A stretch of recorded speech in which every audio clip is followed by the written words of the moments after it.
একদিন সকালে দাদু আর ছাগল ভাবল, চলো রে ভাই, এক গাছ তুলি, বাগান চালাই।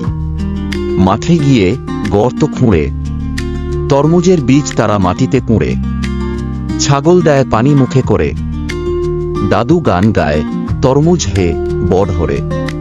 দিন যায়, রাত যায়, তরমুজ গাছে ফল ফুটে তাই। তরমুজ উঠল সাইকেল ভ্যানে, দাদু ছাগল হাসছে তামাশায় ঝাঁকে ঝাঁকে। হঠাৎ আকাশ থেকে বিশাল এক পাখি ঝাঁপিয়ে পড়ে, তরমুজ খায় আধা খাকি। ওমা, কি বিশাল এক তরমুজ ধরেছে! পাশের পাড়ার লোকজনও দেখতে এসেছে। দাদু বলে, এইবার তো লাভ হবেই। ছাগল হাসে, চলো শহরে নিয়ে যাই ভাই। তখনই ছাগল মোবাইল তুলে ফ্যানে বলে, ভাইরে ভাই, আমাদের জন্য লাইকটা তো চলে।